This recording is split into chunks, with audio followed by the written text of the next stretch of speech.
আসসালামু আলাইকুম। বিজনেস অ্যাটেন্ডের পক্ষ থেকে আপনাদের সকলকে স্বাগত জানাচ্ছি। আমি জামাল উদ্দিন রাজু। আমরা আজকে ঢাকা বিশ্ববিদ্যালয়ে ভর্তি পরীক্ষা সহ বিভিন্ন বিশ্ববিদ্যালয়ে ভর্তি পরীক্ষায় বাণিজ্য বিভাগের শিক্ষার্থীদের জন্য বাংলার প্রস্তুতি নিয়ে কথাবার্তা বলবো। বাংলার প্রস্তুতি, বাংলা মানুষ, বাংলা কথাবার্তা বলি, বাঙালি মানুষ, তো বাংলা আসলে খুবই সহজ। তো এই সহজ বিষয়গুলো ঢাকা বিশ্ববিদ্যালয় সহ বিভিন্ন বিশ্ববিদ্যালয়ে আমাদের কী কী ধরনের প্রস্তুতি নেওয়া উচিত সেই বিষয় নিয়ে কথাবার্তা হবে। আমাকে ঠিক মতো শোনা যাচ্ছে কিনা, দেখা যাচ্ছে কিনা, ভাইয়া আপু যারা আছেন আপনারা একটু জানিয়ে দিবেন। কে কোথায় দেখছেন, কাকে দেখছেন, নিশ্চয়ই আমাকে দেখছেন। তো কে কোথায় দেখছেন বন্ধুদের জানিয়ে দিবেন, আমরা ঠিক মতো ক্লাসগুলো করব। আজকে যেহেতু প্রথম ক্লাস, আজকে আমাদের বাংলার বিষয়ে পূর্ণাঙ্গ প্রস্তুতির জন্য কোন কোন টপিক থেকে পড়তে হবে, কী পড়তে হবে এবং আমাদের এই প্রস্তুতিগুলো কেমন হবে সব কিছু বিষয় নিয়ে আমরা কথাবার্তা বলবো। একটু জানিয়ে দিবেন ঠিক মতো শোনা যাচ্ছে কিনা।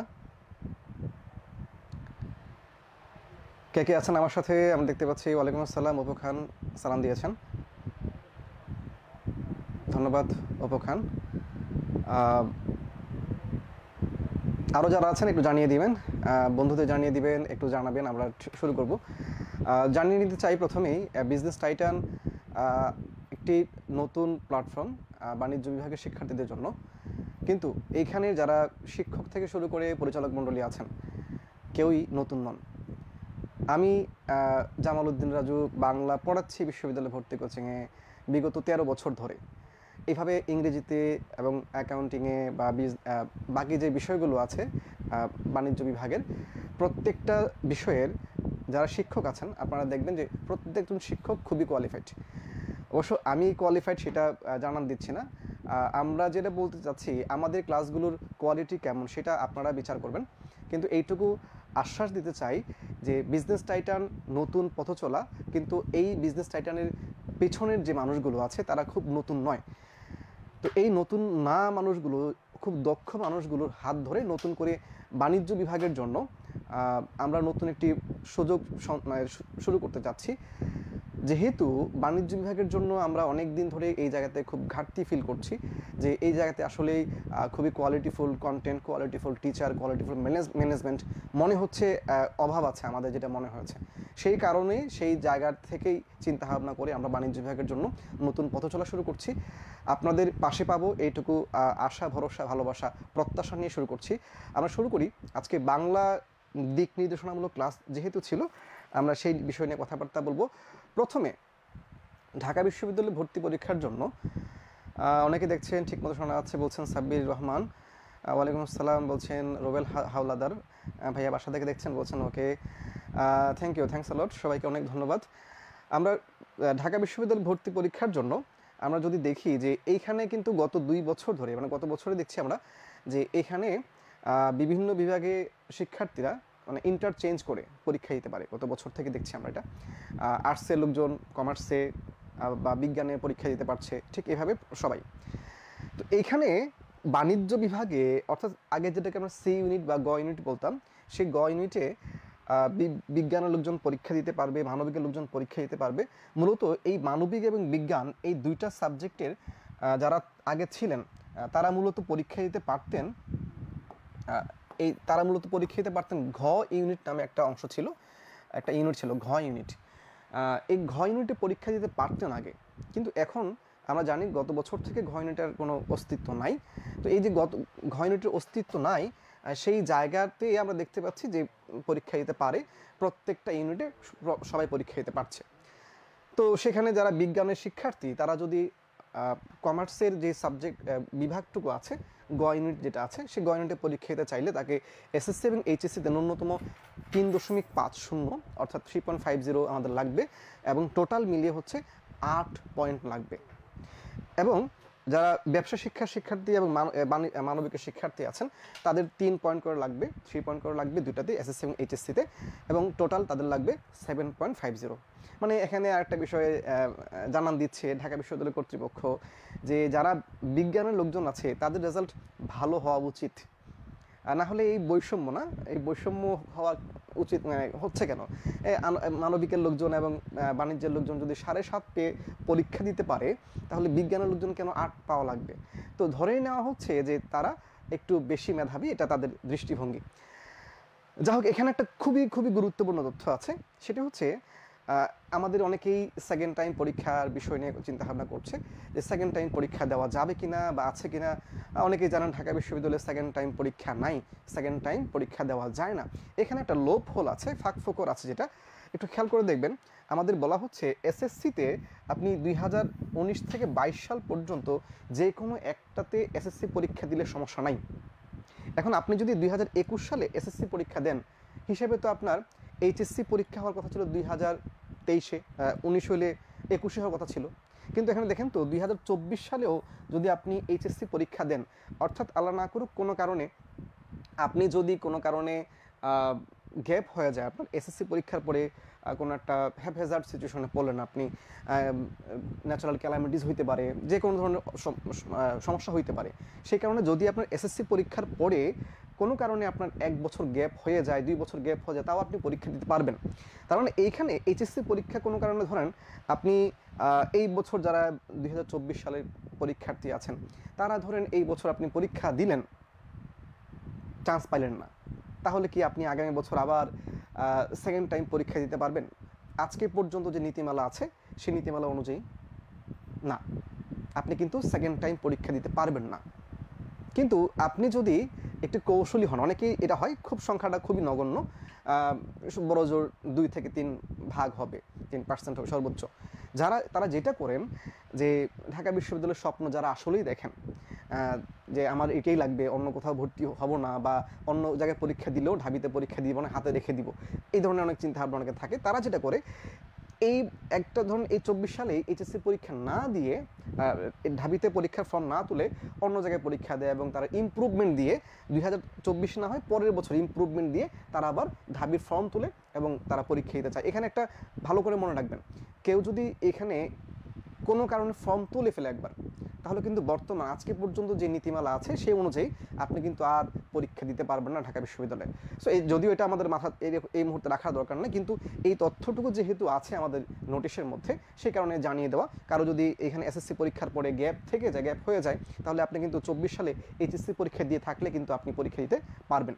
অ্যাডমিশন পরীক্ষায় আপনি উত্তীর্ণ হয়ে ভালো একটা জায়গা নিতে পারবেন। এখানে আরেকটা বিষয় আমরা বলে রাখি, এখানে অনেকগুলো বিষয় আছে। আমরা জানি বাংলাতে 12 নম্বর থাকে, এমসিকিউতে এভাবে 5টা সাবজেক্টে আপনি সবগুলো মিলে কী কী হয়, এই নিয়ে বিশদ একটা ক্লাস আমাদের থাকবে ইনশাল্লাহ। আজকে সেখানে বিস্তারিত যাব না, তবে জানিয়ে রাখি বাংলাতে 12টা কোয়েশ্চেনে 12 নম্বর থাকে, এমসিকিউতে এবং হচ্ছে রিটেনে আমরা দেখি যে 5 নম্বর, মূলত 5 নম্বর থাকে বাংলাতে, শুদ্ধিকরণ অংশটা মূলত, যদিও এখানে 10 নম্বরের এখানে একটা অবতারণা আসে। এখানে আরও একটা বিষয়, ইংলিশের যে ট্রান্সলেশনটুকু আছে, ইংলিশ থেকে বাংলা, বাংলা থেকে ইংলিশ, এইটাকে অনেকে বাংলার মধ্যে ইনক্লুড করতে চায়, তো সেই হিসাবে অনেকভাবে চিন্তা করে। যদিও আমি পিওরলি চিন্তা করলে বাণিজ্য বিভাগের শিক্ষার্থীদের জন্য বাংলাতে কিন্তু শুদ্ধিকরণের এখান থেকে 5 নম্বর আসে, এবং শুদ্ধিকরণে বড় জোর আপনি লিখিত অংশের জন্য যদি একদিন ঠিক মতো পড়েন, শুদ্ধিকরণে আমি কিন্তু প্রথম দিকে না, মানে ব্যাকরণের ক্লাসগুলো শেষ করার পরে একদিন ঠিক মতো বললে শুদ্ধিকরণে 5 নম্বর পাওয়া সম্ভব। সো বাংলার জন্য বাণিজ্য বিভাগের শিক্ষার্থীদের বাংলাতে আসলে খুব বেশি প্যানিক হওয়ার কিছু নাই।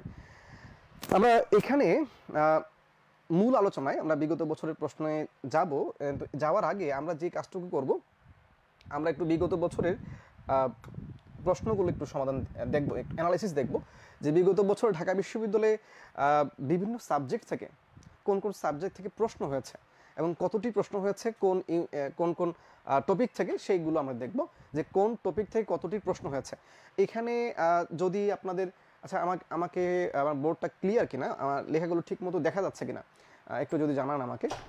যদি কোনো কারণে দেখতে সমস্যা মনে করেন মোবাইলে, আমরা কিন্তু এই পিডিএফ 3টা এখানে আছে, 3টা পিডিএফে আমরা আমাদের যে পেজের কমেন্ট বক্স এবং গ্রুপের কমেন্ট বক্সে দিয়ে দিব। দেখতে না পাইলে সমস্যা নেই, আমাকে জানাবেন। তারপর আমরা কথা বলছি কী কী আছে।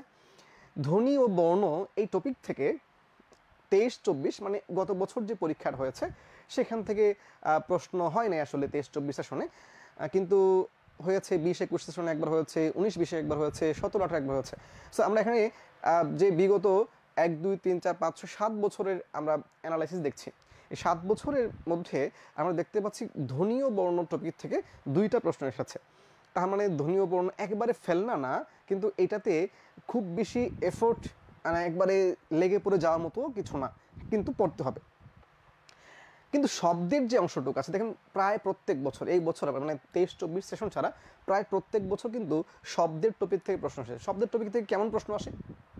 শব্দের উৎপত্তি, শব্দের অর্থগত দিক থেকে, শব্দের শ্রেণী বিভাগের যে জায়গাটুকু আছে এবং শব্দের বিশেষ করে উৎসটুকু আছে সেখান থেকে প্রশ্ন আসে।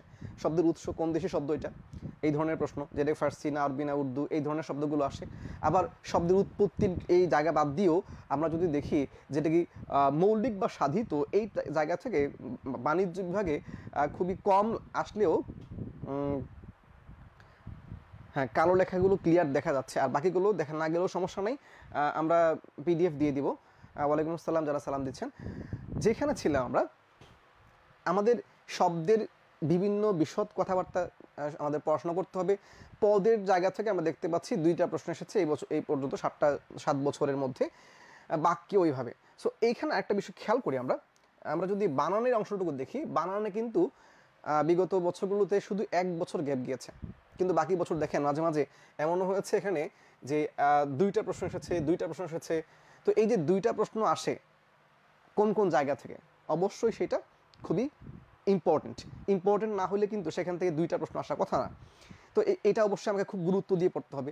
সাধুচলিত টপিক থেকে অনেক বছর আগে, অর্থাৎ 17-18 সেশনে একটা প্রশ্ন এসেছিল। তো এটা নিয়ে খুব বেশি আমরা এফোর্ট দেওয়ার আমাদের প্রয়োজন মনে করছি না, তারপরে পড়বো একটু। এখানে যে টপিকগুলো আছে আমাদের অবশ্যই মনে রাখতে হবে কোনো টপিকই ফেলনা না, সবগুলোতেই টাচ দেওয়া লাগবে। কিন্তু টাচ দেওয়ার ক্ষেত্রে আমরা যেন একটু ইম্পর্টেন্স বুঝে বুঝে দিতে পারি, কোন কোন টপিকগুলো থেকে খুব বেশি পড়া উচিত সেইগুলো যেন বুঝতে পারি, এই বোঝার জন্য মূলত এই আপনাদের ছকটা করে দেওয়া। তো এইরকম যে জায়গাটুকু আছে আমরা দেখতে পাচ্ছি, উচ্চারণ থেকে প্রশ্ন এসেছে, প্রয়োগ অপপ্রয়োগ থেকে প্রশ্ন এসেছে, সন্ধি সমাস, প্রত্যয় থেকে প্রশ্ন খুবই কম আসছে। প্রত্যয় থেকে প্রশ্ন আসছে একবার শুধু 17-18 সেশনে একটা প্রশ্ন এসেছে। সো প্রত্যয় নিয়ে যারা খুবই পেনিকড তাদেরও খুব কষ্টটা কমে আসবে, যদিও প্রত্যয় খুবই সহজ জিনিস, কিন্তু অনেকে পেনিক থাকে, হ্যাঁ হ্যাঁ প্রত্যয় অনেক কঠিন মনে হয়, পারবো না, এই ভীতি কাজ করে। যদিও প্রত্যয় ভীতি কাজ করার আসলে কিছুই না। প্রত্যয় ইনশাল্লাহ ক্লাসগুলোতে আমরা দেখব প্রত্যয় আসলে খুবই সহজে একটা ক্লাসে এই প্রত্যয় শেষ করা সম্ভব। এবার আসি উপসর্গ নিয়ে কথাবার্তা বলি, দেখি আমরা। কারক বিভক্তি, এক কথায় প্রকাশ, বাগধারা, বিরাম চিহ্ন, পারিভাষিক শব্দ, সমার্থক শব্দ। এখানে আরেকটা বিষয় একটু দেখেন, গদ্য পদ্যের যে অংশটুকু আছে, গদ্য পদ্যের মধ্যে দেখেন 4টা 3টা 2টা 2টা 4টা এই ধরনের প্রশ্ন আসছে। তাহলে যেই বছর 12টা শুরু হয়েছে, 12টা কোশ্চেন যেই বছর থেকে শুরু হয়েছে কমার্সে, সেই বছর থেকে দেখেন এক বছর 4টা, আরেক বছর 2টা, মানে গদ্য পদ্য মিলিয়ে। আবার হচ্ছে আরেক বছর 2টা হইলেও নাটকের মধ্য থেকে একটা আসছে, আরেক বছর 2টা, এখানে যদিও লেখক পরিচিতি একটা আসছে, আমার 3টে আসছে, মানে 3 থেকে 4 এবং 5, সর্বোচ্চ 5টা প্রশ্ন এসেছে 12টার মধ্যে। কোথায় আছে? মানে সাহিত্য অংশ থেকে। তাহলে সাহিত্য অংশ থেকে যদি 12টার মধ্যে ধরুন এই 4টাই ধরি, 3 একে 4 এবং 5, এই 5টা প্রশ্ন কিন্তু কম না সাহিত্য অংশ।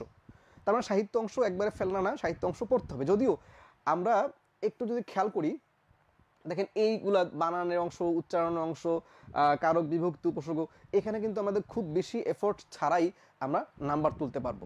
তাহলে আমাদের যে সিরিয়ালটা, পজিশনটা সামনের দিকে এগিয়ে নিয়ে যাওয়ার জন্য বাংলা কিন্তু আমার একটা মোক্ষম হাতিয়ার হতে পারে, যদি আমার বাংলায় দখল ভালো হয়। তবে এখানে বলে রাখা ভালো, এখানে কিন্তু বাংলাতে হেলাফেলা করলে কিন্তু আমাদের কাঙ্ক্ষিত গন্তব্যে পৌঁছানোটা খুব সহজ হবে না। সো এটা হচ্ছে আমাদের ঢাকা বিশ্ববিদ্যালয়ের যে অ্যানালাইসিস ছিল। এটা আমরা এখানে আরেকটা বিষয় করেছি, আমরা মানে ঠিক এই বছর মানে 23-24 সেশনে আমাদের যে প্রশ্নগুলো ঢাকা ইউনিভার্সিটিতে, রাজশাহীতে, গুচ্ছ, জাহাঙ্গীরনগর ইউনিভার্সিটি এবং 7 কলেজে কোন কোন টপিক থেকে, শুধু এই বছরটা কোন কোন টপিক থেকে প্রশ্ন এসেছে, যেন আপনারা বুঝতে পারেন আসলে যে এই টপিকটা গুরুত্বপূর্ণ। তবে এখানে বলে রাখা ভালো, আমাদের সাহিত্য অংশ যে এইটা এইভাবেই চিন্তা করা উচিত এমনটা কিন্তু না। ধরুন এই বছর অপরিচিত থেকে অনেকগুলো জায়গায় প্রশ্ন এসেছে, পরের বছর কিন্তু নাও আসতে পারে। তবে এখানে আরেকটা বিষয়, যেমন ধরেন 52 দিনগুলো থেকে 3 বছর প্রশ্ন আসছে না, এই বছর 3টা প্রশ্ন আসছে, গুচ্ছ, জাহাঙ্গীরনগর এবং 7 কলেজের প্রশ্ন আসছে, কিন্তু এই বছর আসার সম্ভাবনা 0%, মাইনাসও চিন্তা করতে পারেন, তাই না? সো এই যে চিন্তা এই বছর আসছে মানে পরের বছর আসবে, বিষয়টা এরকম না। আমাকে এই সাহিত্যের অংশগুলো থেকে একটু চিন্তা ভাবনা করে আগাইতে হবে। তবে এই 52 দিনগুলো ছাড়া বাকিগুলো মোটামুটি আমরা দেখে বুঝতে পারছি যে কার গুরুত্ব কেমন, এটা দেখে আমরা পড়াশোনা করব। তো এটা আমরা দিয়ে দিব, এই পিডিএফটা আমরা দিয়ে দিব কমেন্ট বক্সে। আশা করছি আপনারা উপকৃত হবেন। আপনাদের প্রস্তুতি শানিত করার জন্য আপনাদের এইটুকু সাপোর্টে আপনাদের সহায়তা হবে আশা করছি ইনশাল্লাহ। এখানে আরেকটা বিষয়, গুচ্ছতে আমরা দেখেন 4 বছরের একটা অ্যানালাইসিস আমরা দিয়েছি, যেই বছর থেকে গুচ্ছ শুরু হয়েছে 20-21 সেশন থেকে, শব্দ থেকে। এখানে দেখেন খুব একটা গুরুত্বপূর্ণ অংশ, গ ইউনিটে ধ্বনীয় বর্ণ থেকে একটি প্রশ্ন আসা নাই। গুচ্ছ 4 বছর পরীক্ষা হচ্ছে, 4 বছরের মধ্যে গ ইউনিটে ধ্বনীয় বর্ণ থেকে একটা প্রশ্ন এই পর্যন্ত আসা নাই।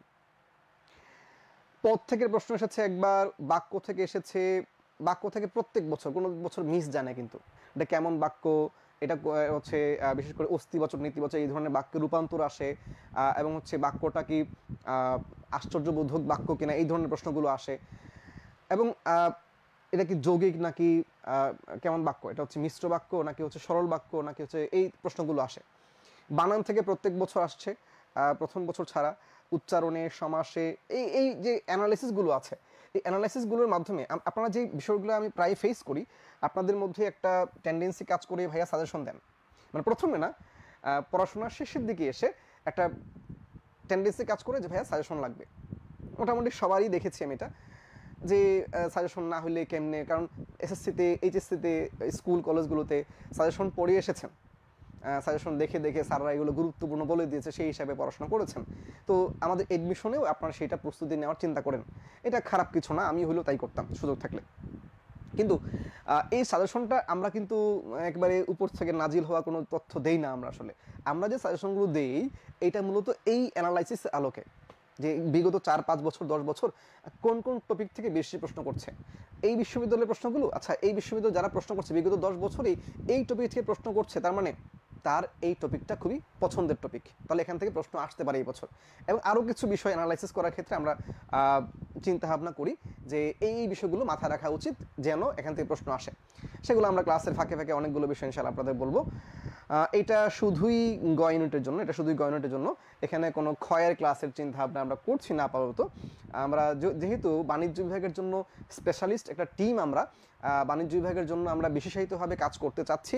বাণিজ্য বিভাগের জন্য একটা আপনারা যেটাকে জোস বলেন আর কি, বা আরও যেই শব্দ চয়নে আপনারা বিশেষায়িত করেন, আমরা ইনশাআল্লাহ এই ধরনের একটা আলটিমেটাম নিয়ে কাজ করছি, এই ধরনের একটা প্ল্যানিং নিয়ে কাজ করছি। আমাদের সাথে থাকবেন, দেখবেন ইনশাআল্লাহ আমরা কী পরিমাণ সাপোর্ট দেব। আরেকটু ভালো করে জানিয়ে দিতে চাই, এই বছরের আমাদের যে কোর্সগুলো আছে আপনাদের অবশ্যই আপনাদের ঘোষণা আসবে, আমরা পুরো কোর্সটা ফ্রি অফ কস্টে আপনাদেরকে সাপোর্ট দিতে চাচ্ছি ইনশাআল্লাহ। সো আপনারা যারা বান্ধবী যারা আছেন, একটু একসাথে বসে ক্লাসগুলো করবেন, আমাদের সাথে আসবেন, আমরা আপনাদের এই যে প্রস্তুতিটুকুকে শানিত করার ক্ষেত্রে অনেক অনেক সাপোর্ট দেবেন ইনশাআল্লাহ। আসেন আমরা যে জায়গাতে ছিলাম, এই জায়গাগুলো শেষ করে আমরা একটু দেখি বিগত 2-3 বছরে কেমন প্রশ্নগুলো এসেছে এবং আসলে কেমন ভাবে উত্তর করা উচিত, একটু দেখি আমরা। তো গত বছরের কথায় যদি বলে, ঢাকা বিশ্ববিদ্যালয়ের 23-24 সেশনে কিছু প্রশ্ন ছিল, সেই প্রশ্নগুলো আমরা দেখি যে কি প্রশ্ন এসেছে। আচ্ছা, এই 2 ধরনের ফন্ট হয়ে গেছে, সমস্যা নাই। নিম উপসর্গটি অর্থ দোতনা, আচ্ছা নিম উপসর্গটির অর্থ দোতনা, নিম উপসর্গটির অর্থ দোতনা কি হবে, এটা হচ্ছে এখানে প্রশ্ন ছিল। তো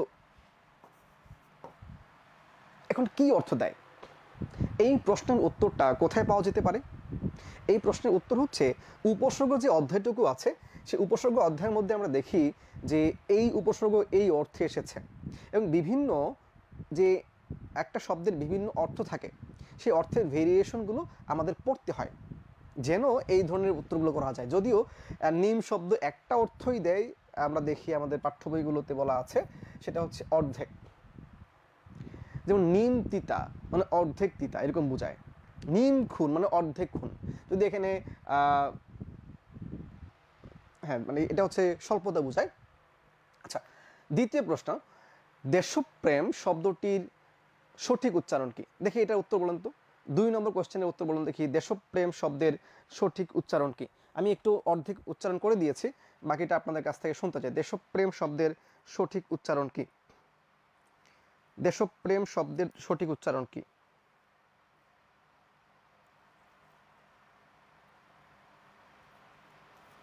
কারা কারা আছেন আমাদের সাথে একটু জানিয়ে দিবেন।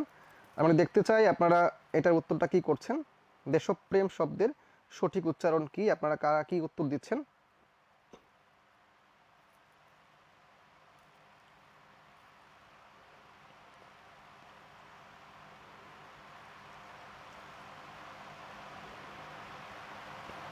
কারা কারা উত্তর দিচ্ছেন আমি দেখছি একটু কারা কারা উত্তর দিচ্ছেন।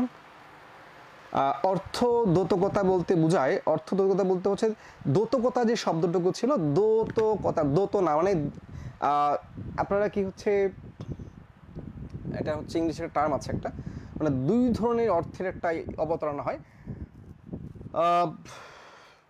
যেমন একটা আছে দ্ব্যর্থ কণ্ঠ বলে না, দ্ব্যর্থ শব্দ একটা দ্বি অর্থ যেটা দেয় ইংলিশে সম্পূর্ণ। ডিলেমা একটা আছে, একটা ডিলেমার মধ্যে পড়ে এটার শব্দ আছে, আরেকটা শব্দ আছে। আচ্ছা, অর্থোদ্যোতকতা নর্মালি যেটা বুঝি আমরা, ধরেন একটা শব্দের দুই ধরনের অর্থ থাকতে পারে, কিন্তু আসলে উপসর্গের যে অর্থোদ্যোতকতা, এই অর্থোদ্যোতকতা বলতে আসলে বোঝায় যে এটার মূলত এক ধরনের অর্থ হইতে পারে। যেমন ধরেন আমরা সু শব্দের অর্থ আমরা ভালো অর্থ জানি, এই সু ছাড়া, ভালো ছাড়া এটার দোতনার অন্য কোনো অর্থ হইতে পারে কিনা। এবং উপসর্গের যে সংজ্ঞাটুকু আছে সেই উপসর্গের সংজ্ঞায় কিন্তু বলা হচ্ছে, হ্যাঁ মাশাআল্লাহ সামাইয়াতে বলছেন ডাবল মিনিং, হ্যাঁ তো উপসর্গের সংজ্ঞায় বলা হচ্ছে উপসর্গের অর্থবাচকতা নাই কিন্তু অর্থ দ্যোতকতা আছে, মানে নিজের অর্থ দেওয়ার ক্ষমতা, নিজের অর্থ নাই, নিজস্ব কোনো অর্থ নাই কিন্তু অর্থ দেওয়ার ক্ষমতা আছে, এটা হচ্ছে অর্থ দ্যোতকতা। তাহলে যার অর্থ দেওয়ার ক্ষমতা আছে। আচ্ছা, অনেকেই মাশাআল্লাহ উত্তর দিয়ে ফেলছেন যে এটার উত্তর হচ্ছে দেশপ্রেম, দেশপ্রেম। তো যেহেতু দেশপ্রেম আমরা উচ্চারণ করে ফেলছিলাম যে এখানে, আচ্ছা এই যে ডাবল পদ, এখানে এখানে ডাবল আছে, তাছাড়া একটার মধ্যেও কিন্তু নাই। দেশপ্রেম এই যে ডাবল বললাম, এই ডাবল বাকি অংশটুকু না বুঝলেও কিন্তু উত্তর দেওয়া সম্ভব। কিন্তু ডাবল কেন হইল, এই পটা ডাবল কেন হইল?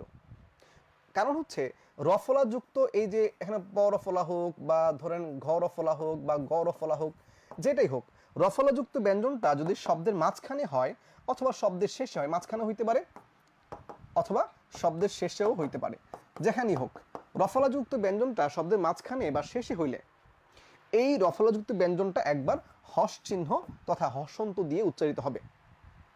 কি বললাম? রফলাযুক্ত ব্যঞ্জনটা শব্দের মাঝখানে অথবা শেষে হইলে এটা কি হবে, তার ডাবল উচ্চারণ, একবার হসন্ত দিয়ে এরপরে যা আছে তাই দিয়ে হবে। এবং এইটা খুব সহজে আমরা এইটা সবাই শুদ্ধ উচ্চারণ করি, বাংলাদেশে মোটামুটি সবাই এইটা শুদ্ধ উচ্চারণ করি, কিন্তু দেশপ্রেম বলি, উপরটা কিন্তু সবাই দেশপ্রেম বলি, যেটা খুবই প্রমিত দিক থেকে প্রমিত সব উচ্চারণ না, এটা হচ্ছে অপ্রমিত উচ্চারণ। যদিও ভাষা কখনো অশুদ্ধ হয় না, ভাষা সবসময় শুদ্ধই হয়। এটা নিয়ে অনেক বিতর্ক আছে, আমরা কথাবার্তা বলবো পরবর্তীতে ইনশাআল্লাহ। এইখানে বলছিলাম আপ্রাণ এই শব্দের উচ্চারণটা কিন্তু সবাই আমরা শুদ্ধ উচ্চারণ করি, কি বলি? আপ্রাণ, তাই না? বলি প্রথমে বলি হচ্ছে আপ, এরপরে প্রাণ। তাহলে এই যে আমার এই পহসন্ত একবার হইলো, এরপর পয়ের সাথে যা ছিল তা দিয়ে আবার হইলো। ঠিক এখানে এটাও প্রথমে একবার পহসন্ত হয়েছে, এরপরে যা ছিল একাশ সে একাশ হয়েছে। আশা করছি এটুকু বুঝতে পেরেছেন। এখন প্রশ্ন হচ্ছে, যদি এখানে এই অল্প প্রাণ ধ্বনি না হয়ে মহাপ্রাণ ধ্বনি হয়, দ্বিতীয় উচ্চারণ, শুধু এখানে না, দ্বিতীয় উচ্চারণের ক্ষেত্রে ধরেন এরকম যদি বলি হচ্ছে এটার উচ্চারণ কি হইতে পারে, এটা সুঘ্রাণ নাকি সুঘ্রাণ, কি হইতে পারে? ধরেন আমরা যদি বলি হচ্ছে এই যে শব্দের উচ্চারণটা, এটা কি দ্বিতীয় হবে? এখানে কিন্তু দ্বিতীয় হবে না। কেন হবে না? কারণ হচ্ছে এটা কিন্তু দ্বিতীয় হওয়ার কোনো সুযোগ নাই। কিন্তু জফলা হইলে, রফলা হইলে দ্বিতীয় হইতে পারে, কিন্তু রেফ হলে কিন্তু দ্বিতীয় হয় না। তো যদি দ্বিতীয় হয়, ধরেন আমরা যদি আরেকটা শব্দ বলি, এরকম একটা শব্দ আছে সভ্য, তাই না? এই সভ্য নাকি উচ্চারণটা সভ্য? এই উচ্চারণ সভ্য না সভ্য? সভ্য। তাহলে সভ্য হলে এই যে তালব্য স উচ্চারণ হবে, বানানটা দন্ত স দিয়ে, কিন্তু উচ্চারণটা কার মতো হচ্ছে? তালব্য স এর মতো হচ্ছে। কেন হচ্ছে? স্বাভাবিকভাবে তিনটি স, এই তালব্য স, মূর্ধন্য স এবং দন্ত স, স্বাভাবিকভাবে তিনটি স কিন্তু তালব্য স উচ্চারিত হয়, তিনটি স্বয়ে। এবং এই যে মূর্ধন্য স, এটা কখনোই অন্য কোনো, মানে তার নিজস্ব কোনো উচ্চারণই নাই, এটা সবসময় তালব্য স্বর মতোই হয়। আর দন্তস্বটা মাঝে মাঝে তালব্য স্বর মতো হইতে পারে, নিজস্ব উচ্চারণ হয়। তালব্য স্ব আবার দন্তস্বর মতো হইতে পারে, আবার তালব্য স হয়, সেগুলো উচ্চারণের ক্লাসে আমরা বিস্তারিত কথাবার্তা বলবো। আপাতত বুঝি যে তিনটা সই প্রধানত উচ্চারণ কার মতো? স্বাভাবিকভাবে তালব্য স্বরের মতো। এই কারণে উচ্চারণটা তালব্য স হইল।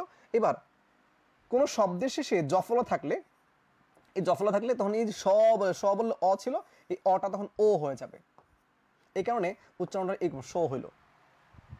তাহলে দ্বিতীয়তে এই যে ভ, এই ভটা হচ্ছে মহাপ্রাণ ধ্বনি। বর্গীয় বর্ণের দ্বিতীয় এবং চতুর্থ, বর্গীয় বর্ণ তো বুঝি ক খ গ ঘ উ, ক বর্গীয় বর্ণ। এভাবে বর্গীয় বর্ণের দ্বিতীয় এবং চতুর্থ সারির বর্ণ যেগুলো আছে, মহাপ্রাণ অল্পপ্রাণ আমরা ক্লাসের মধ্যে শিখিয়ে দিব ইনশাআল্লাহ। এগুলো এইভাবে শিখতে হবে না, আরও সহজ করে শেখা যাবে, সেটা পরে আলোচনা করব। আপাতত বলছি মহাপ্রাণ ধ্বনিগুলো যদি উচ্চারণে দ্বিত্ব হয়, তখন একবার হসন্ত দিয়ে আমার আগের যে ধ্বনিটা আছে, অল্পপ্রাণ ধ্বনি আছে, ভয়ের আগে অল্পপ্রাণ ধ্বনি কে আছে? ব। এটা একবার হসন্ত দিয়ে উচ্চারণ হবে, এরপরে যা ছিল তাই দিয়ে আবার উচ্চারণ হবে।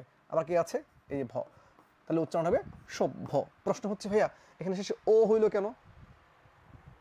মহাপ্রাণ ধ্বনি দ্বিত্ব হইছে বুঝলাম, এই ভটা মহাপ্রাণ, ক খ, খ মহাপ্রাণ, গ ঘ, ঘ মহাপ্রাণ, তাহলে খ এবং ঘ মহাপ্রাণ, এরপরে ছ এবং ঝ মহাপ্রাণ, এভাবে দ্বিতীয় এবং চতুর্থ সারির বর্ণগুলো মহাপ্রাণ। তাহলে মহাপ্রাণ ধ্বনি উচ্চারণ দ্বিত্ব হইছে বুঝছি, শেষে ওকার কেন হইল? মনে রাখবো কোনো শব্দের মধ্যে সাধারণভাবে যুক্ত ব্যঞ্জনটা থাকলে শেষে যদি কোনো কার না পাওয়া যায়, কি বলছি, কোনো শব্দের মধ্যে যুক্ত বর্ণ হইলে সেটা জফলা হইতে পারে, রফলা হইতে পারে, বা অন্য কোনো বর্ণ যুক্ত থাকতে পারে, সে যুক্ত ব্যঞ্জনের মধ্যে যদি কোনো কার না পাওয়া যায়, স্বাভাবিকভাবে থাকে, তখন শেষে এই ও কার উচ্চারিত হয়। অবশ্যই এই যুক্ত ব্যঞ্জনটা শব্দের প্রথমে না, শব্দের মাঝখানে অথবা শেষে থাকবে।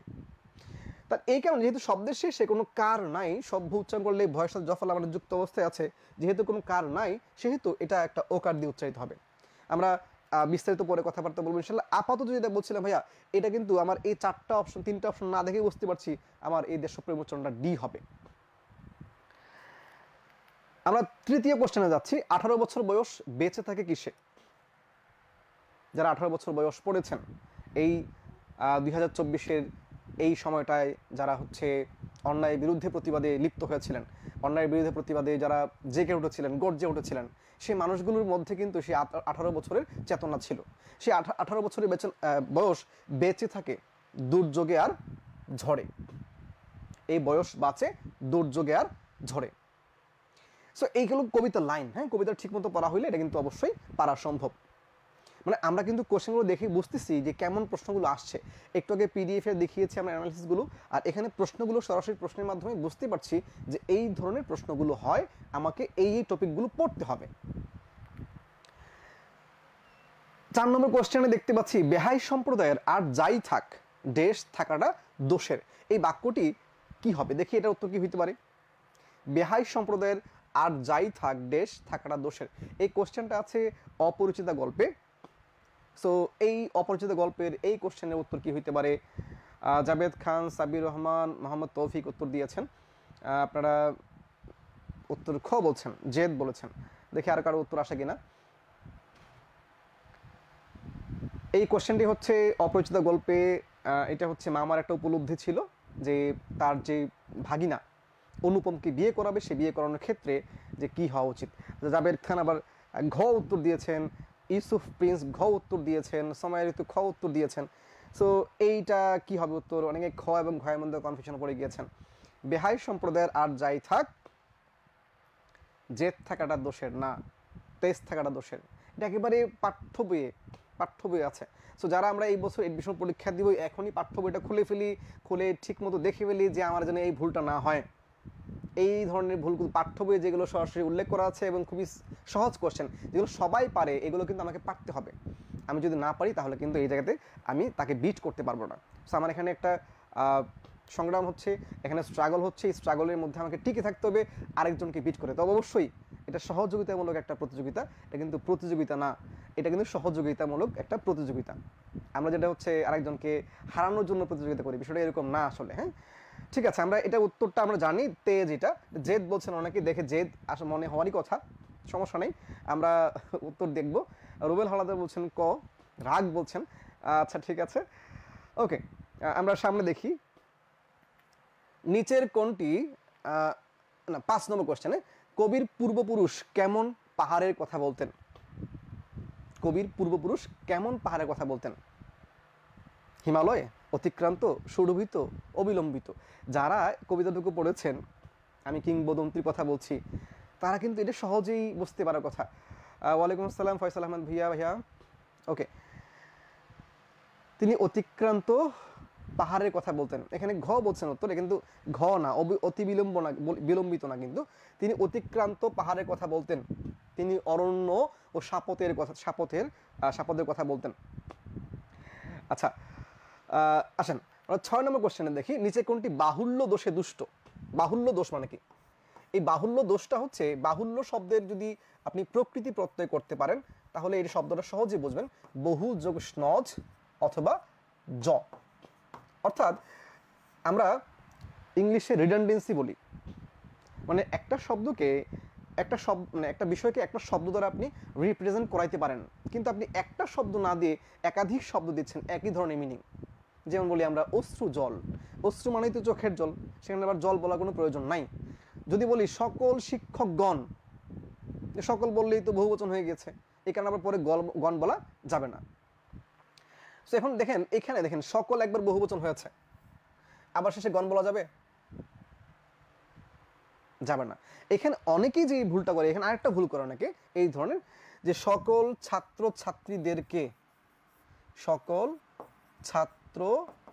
ছাত্রীদেরকে জানানো যাচ্ছে যে, মানে ভুলটা কয় ধরনের হয় দেখেন।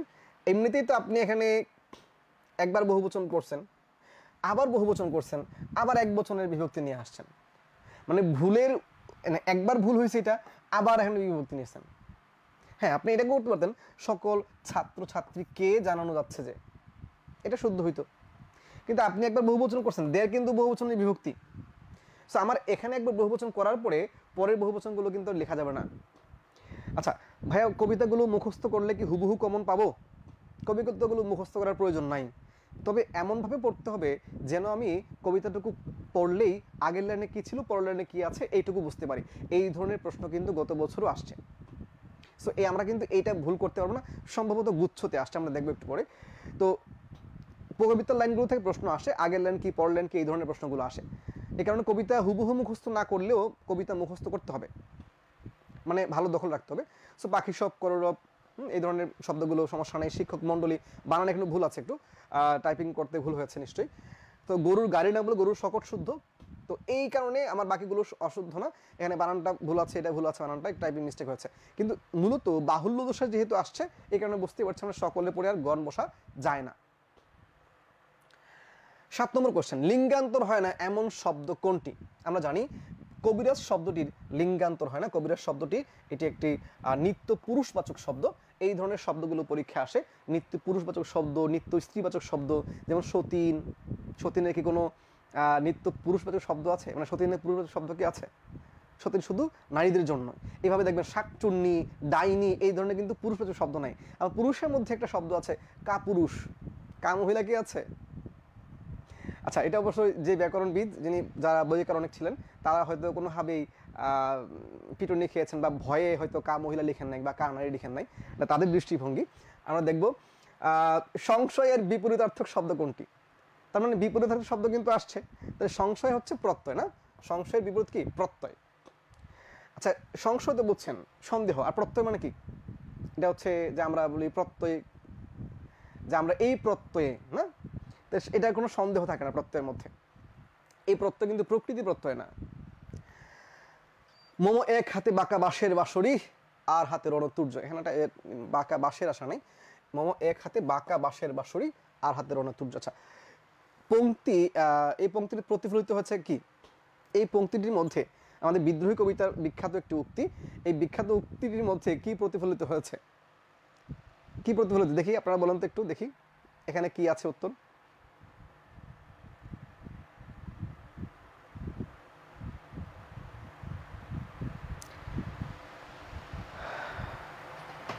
ওকে, কি আসছে উত্তর? বিনাশী সত্তা ও আত্মজাগরণ বলছেন একজন। আচ্ছা, বিনাশী সত্তা আত্মজাগরণ বলছেন।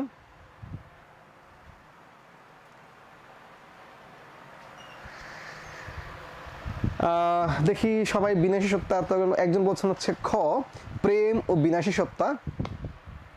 আচ্ছা, আর একজন বলছেন সময় ঋতু বলছেন হচ্ছে ক কবির প্রেম ও আত্মজাগরণ বলছেন। জাভেদ খান বলছেন খ প্রেম ও বিনাশী সত্তা। আচ্ছা, এখানে খুবই সহজ করে যদি বলি, দেখেন বাঁকা বাঁশের বাঁশরি আর হাতে রণতুর্য। বাঁকা বাঁশের বাঁশরি মানে তো বোঝেন না, মূলত শ্রীকৃষ্ণের যে বাঁশির মাধ্যমে রাধার সাথে যার যে প্রেম লীলা সেই বিষয়টা উপস্থাপন করা হয়েছে। তার মানে এটা প্রেমের কাহিনী আসছে, এটা হচ্ছে শাব্দিক অর্থে। এখানে কি বুঝিয়েছে পরে আসছে, তাহলে এখানে প্রেমের কাহিনী আসছে। রণতুর্য, এই যে যুদ্ধের আমরা বলি না, যুদ্ধের ক্ষেত্রে যে বর্ষা বল্লম, সেখানে যুদ্ধের বর্ষা বল্লম দিয়ে কি বোঝায় ভাইয়া? দ্রোহ। এখন এবার দেখেন তো প্রেম এবং দ্রোহ আছে কোথায়?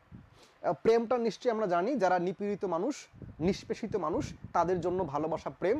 আর যারা অত্যাচারী, যারা হচ্ছে স্বৈর শাসক, যারা মানুষকে নিপীড়ন করেছে, যারা মানুষের বিরুদ্ধে তাদের আত্মসম্মান আত্মমর্যাদা হরণ করেছে, তাদের মৌলিক অধিকার হরণ করেছে, সেই ব্রিটিশদের শুরু করে পৃথিবীতে যারা করেছে এইগুলো, তাদের বিরুদ্ধে কবি নজরুলের সেই দ্রোহ ছিল। তো এই যে দ্রোহটা অন্যায়কারী অত্যাচারী শাসকদের বিরুদ্ধে ছিল। তাহলে এখানে অবশ্যই প্রেম, যেখানে তিনটার মধ্যে প্রেম দেখতে পাচ্ছি আমরা, এখানে প্রেম আছে, এখানে প্রেম, তাহলে প্রেম আমি বুঝতে পারলাম মোটামুটি। কিন্তু এর সাথে কি আছে? দ্রোহ আছে। এই দ্রোহটা কিসের মধ্যে পাওয়া যায়? বিনাশী সত্তা নাকি সংশয়ের মধ্যে পাওয়া যায়? সংশয় পাওয়া যায় না, সংশয়ের মধ্যে কিন্তু নাই। আত্মজাগরণের মধ্যে এখানে কি দ্রোহের মধ্যে কিছু আছে?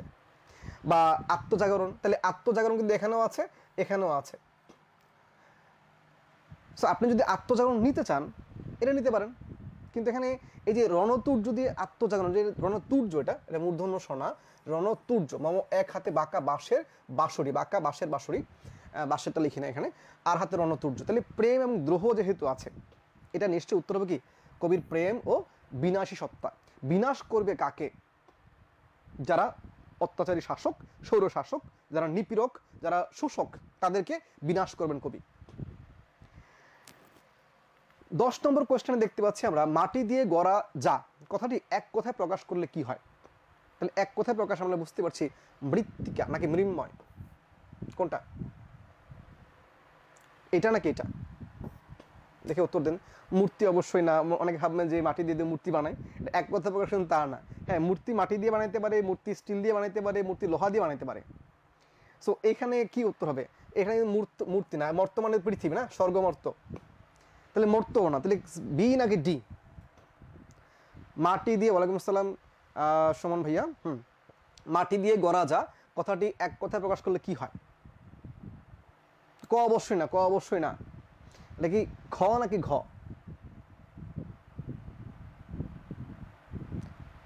অমিত তালুকদার বলছেন ক, তো না, কেটে দিয়েছি আমরা।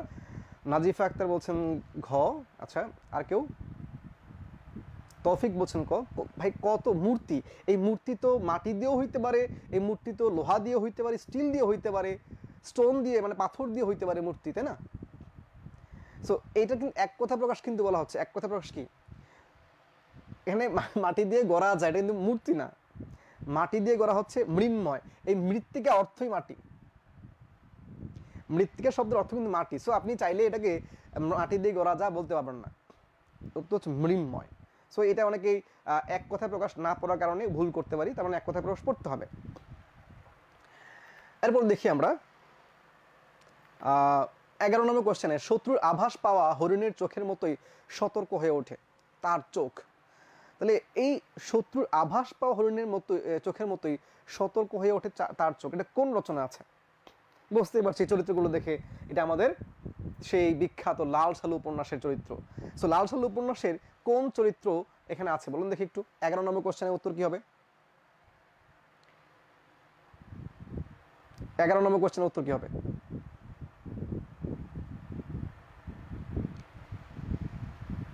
একটু ঝটপট জানিয়ে দিবেন, আমরা দেখতে চাই 11তে উত্তর কি হবে।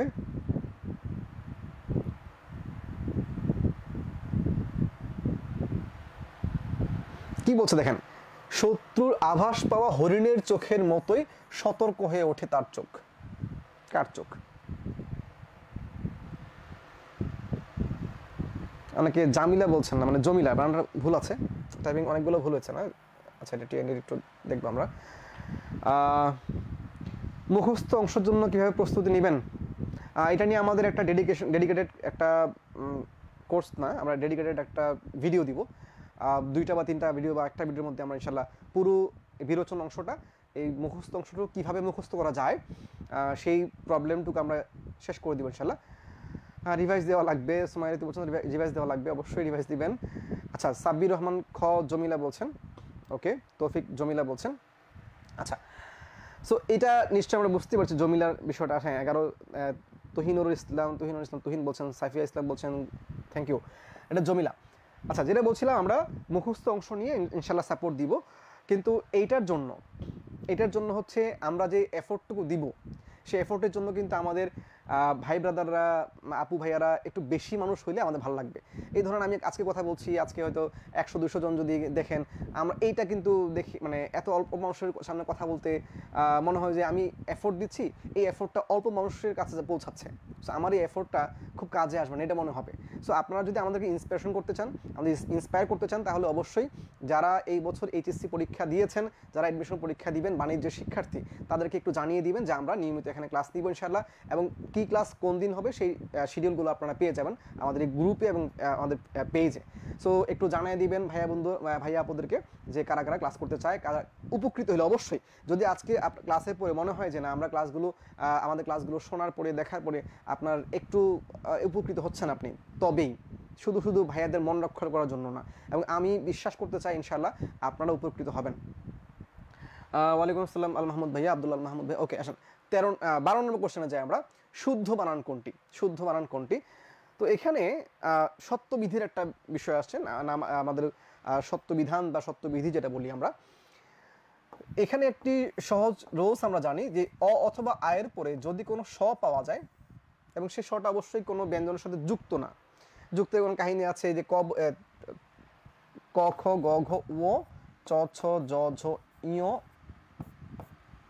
ট ঠ ড ঢ মূর্ধন্য ন ত থ দ ধ দন্ত ন প ফ ব ভ ম। এই যে নাসিক্য ধ্বনিগুলো আছে, এই নাসিক্য ধ্বনিগুলোর মধ্যে আমরা বর্গীয় বলি, এটাকে বলি কণ্ঠ বর্গীয় বর্ণ, এটাকে বলি তালব্য বর্গীয় বর্ণ, এটাকে বলি মূর্ধন্য বর্গীয় বর্ণ, এটাকে বলি দন্ত বর্গীয় বর্ণ, এটাকে বলি ওষ্ঠবর্গীয় বর্ণ। এই যে নামগুলো আছে, এই নামের সাথে মিল রেখে কিন্তু আমাদের বাংলাতে 3টা স আছে। একটা হচ্ছে এই যে তালব্যের সাথে মিল রেখে তালব্য স, মূর্ধন্য এর সাথে মিল রেখে মূর্ধন্য স, এবং দন্ত এর সাথে মিল রেখে দন্ত স। এর নাম হচ্ছে তালব্য স, এর নাম হচ্ছে মূর্ধন্য স, এর নাম হচ্ছে দন্ত স। এবং এই যে নাসিক্য ধ্বনিগুলো আছে, এগুলো নাসিক্য ধ্বনি বলি। এই নাসিক্য ধ্বনিগুলোর একটা বিশেষ বৈশিষ্ট্য হচ্ছে এগুলো নিজের বর্গের সাথে যুক্ত হয়, নিজের বর্গের বাহিরে সাধারণত এগুলো যুক্ত হয় না। একটা শুধু আছে এখানে, আমরা দেখি যে এই যে মতে মীর জাফর আমরা বলি, এই যে মটা আছে, এই মতে আমরা বলি মীর জাফর, এটা মীর জাফরই করে। এটা ম ছাড়া বাকি সকল ব্যঞ্জন যেগুলো আছে, নাসিক্য ধ্বনি আছে,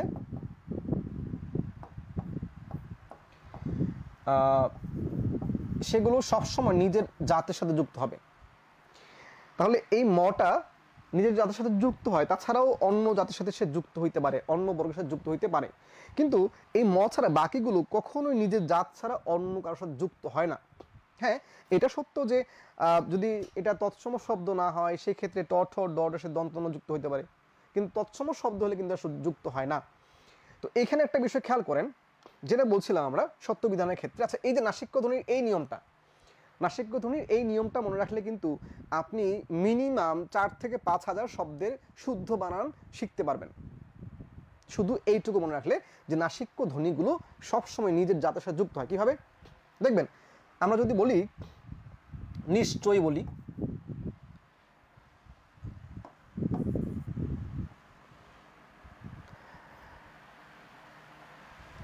নিশ্চয়ই বললে দেখেন তো তালব্য স কার সাথে যুক্ত হয়েছে? চয়ের সাথে। যদি নিশ্চিত বলি, নিশ্ছিদ্র নিরাপত্তা বলি, শিরশ্ছেদ বলি, দেখেন তো আমার এই যে তালব্য স যুক্ত হয়েছে কার সাথে? চ ছ এর সাথে। চ ছ কেন? কারণ চ হচ্ছে এগুলো তালব্য ধ্বনি, এর সাথে তালব্য স যুক্ত হয়েছে। ঠিক এইভাবে আমরা যদি খেয়াল করি যে কষ্ট, নষ্ট, ওষ্ঠ, দৃষ্টি, এই যে শব্দগুলো দেখেন আমার ট ঠ ড ঢর সাথে যুক্ত হয়েছে বিধায় কিন্তু আমার, বা কাষ্ঠ বলতে পারি আমরা, এই ট ঠ ড ঢর সাথে মূর্ধন্য স যুক্ত হচ্ছে। এখানে খুবই গুরুত্বপূর্ণ একটা অংশ দেখেন, এইটা ভাঙলে কি হয়, এইটা ভাঙলে কি হয় আমরা সবাই মুখস্থ পারি না, অনেকেই প্রথম অংশ তো নিশ্চিত, এই পরেরটা আমাকে বলুন তো এটা কি ইও নাকি মূর্ধন্য ন, এক নাকি দুই? এইটা ভাঙলে কি পাওয়া যায়, এক নাকি দুই? মূর্ধন্য ষ এর পরের অংশটা কি, মূর্ধন্য ষ এর পরের অংশটা কি?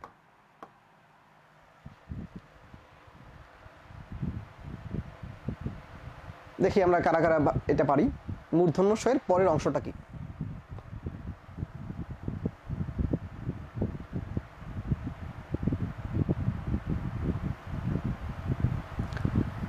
ওকে, দেখছি আমরা। আচ্ছা ঠিক আছে, অনেকেই সুন্দর উত্তর দিচ্ছেন, ঠিক আছে, মুখস্থ পারেন তাই না, মুখস্থ পারেন। আচ্ছা এখানে মূর্ধন্য ষ এর পরে, মূর্ধন্য ষ এর পরে মূর্ধন্য ন কেন, কেন ইও না? দেখতে তো ইওর মতো মনে হচ্ছে, কিন্তু মূর্ধন্য ন কেন? হ্যাঁ তো দুই মূর্ধন্য ন বলছেন, জাভেদ খান দুই মানে মূর্ধন্য ন বলছেন, দেখতে তো ইওর মতো, কিন্তু মূর্ধন্য ন কেন হইলো? এটাকে একবার ভেবে দেখেছেন? দেখেন আপনাদের যা ভালো মনে হয়, নাকি ভেবে দেখেছেন কিনা? কারণ কি, এই মূর্ধন্য স যেহেতু এটা মূর্ধন্য ধ্বনি, তাহলে অবশ্যই যুক্ত হবে কার সাথে? এর সাথে যে নাসিক্য ধ্বনি যুক্ত হবে, কোনোভাবেই তালব্য নাসিক্য যুক্ত হইতে পারবে না, অবশ্যই মূর্ধন্য নাসিক্য যুক্ত হবে। সো দেখতে এই অংশটা ইও এর মতো মনে হইলেও কিন্তু আসলে ইও না। ঠিক এইরকম ভাবে আপনি দেখেন এই যে মূর্ধন্য ন আছে, প্রথমেরটা মূর্ধন্য ন নিশ্চিত, এর পরেরটা কি বলেন তো? এই ধরনের কিন্তু শব্দ কিন্তু অনেকে আমরা দেখি যে বিষণ্ণ একটা শব্দ আছে, বিষণ্ণ, তো এই যে বিষণ্ণ প্রথমটা মূর্ধন্য ন। আচ্ছা মূর্ধন্য ন বুঝলাম কেমনে? কারণ হচ্ছে এইখানে মাত্রা নাই, কিন্তু ধরেন এরকম অনেক বড় দিলাম, তা মাত্রা দিলাম, মূর্ধন্য ন হবে না। সো অর্ধমাত্রা হইলে মূর্ধন্য ন, আর পূর্ণ মাত্রা হইলে দন্ত ন। তো এই যে এটা হচ্ছে দন্ত ন মূর্ধন্য, তারপর বুঝতেই পারছি উপরটা মূর্ধন্য ন, নিচেরটা কোন ন হবে? আমরা বুঝতেই পারছি এখানে নাসিক্য ধ্বনিগুলো সবসময় নিজের জাতের সাথে যুক্ত হয়ে বসে, যেহেতু উপরটা মূর্ধন্য ন, অবশ্যই নিচেরটা কি হবে ভাইয়া? মূর্ধন্য ন হবে। ঠিক এইভাবে, ঠিক এইভাবে আমরা যদি এরকম আরেকটা শব্দ দেখি, এই যে এরকম যে আমরা অন্ন বলি, অন্ন বলি না, এই যে অন্ন মানে খাবারের যে অন্ন, তো এর প্রথমেরটা দন্ত ন ঠিক আছে, কিন্তু ভাই নিচেরটা কি হবে? নিচেরটা কি হবে? যেহেতু একটা দন্ত ন, তাহলে অবশ্যই এর সাথে কোনোভাবেই মূর্ধন্য ন যুক্ত হইতে পারবে না, কারণ এটা সবসময় নিজের জাতের সাথে যুক্ত হবে, তা মেনটেন করে। সো দেখতে পাচ্ছি আমাদের এখানে একটা আছে নিচে আর একটাও নিচে, দুইটাই নিচে, কিন্তু নিচের একটা মূর্ধন্য হচ্ছে আর একটা দন্ত ন হচ্ছে। কেন হচ্ছে তা বুঝতে পারছি তো? শুধু কিন্তু মুখস্থ না, আমাকে আগে রোজ জানতে হবে, নিয়মটা জানলে কিন্তু এগুলো মুখস্থ করার প্রয়োজন নেই আমার, আমি খুব সহজেই বুঝবো। গত বছর আর এর আগের বছর ঢাকা বিশ্ববিদ্যালয়ে খ ইউনিটের প্রশ্ন এসেছিল এই ধরনের, যে সম যোগ চয়,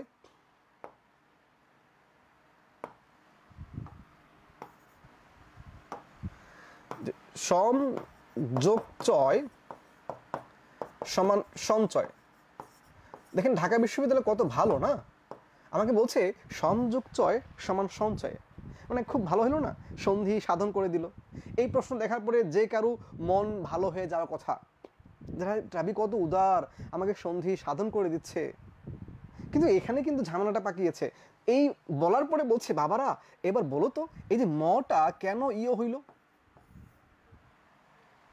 মানে ঢাবি এই ধরনের আরেকটা প্রশ্ন করেছে একবার এরকম, যে আপনার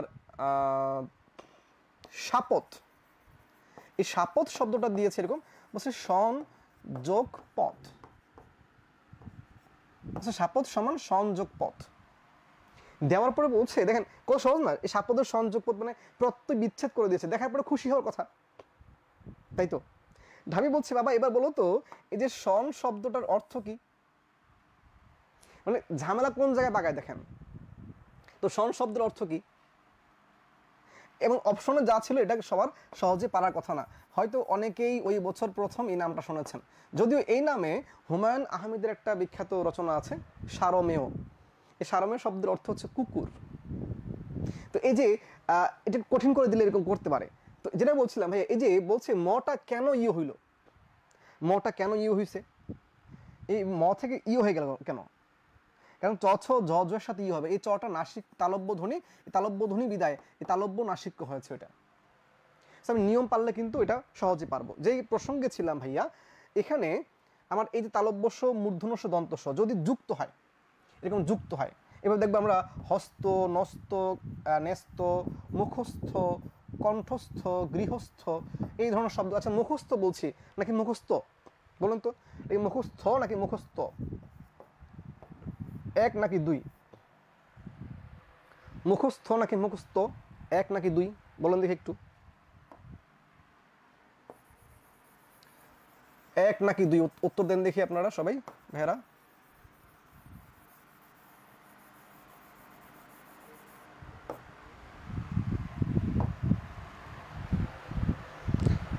এটা কিন্তু একটু মাথায় রাখতে হবে এই দন্তস্ব ত এবং থয়ের ক্ষেত্রে। হ্যাঁ, এই দন্তস্ব থয়ের পূর্বে, আচ্ছা এটা একটু আমরা মুছে ফেলি,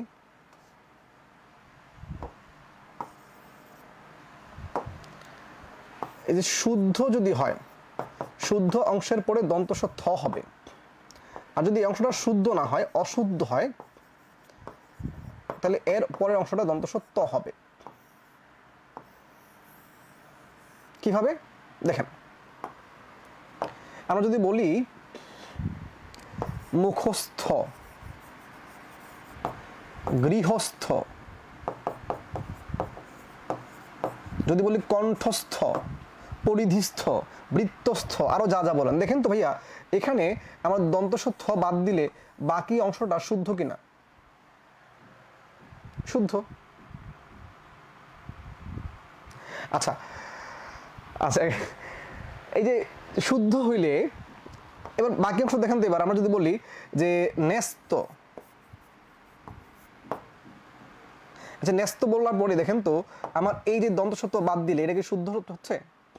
অথবা যদি বলি বিপদগ্রস্ত, বিপদগ্রস্ত, দেখেন তো আমার এই যে দন্তস্ব ত বাদ দিলে বিপদগ্র বলে কিছু আছে, তার মানে এই অংশ কিন্তু শুদ্ধ না।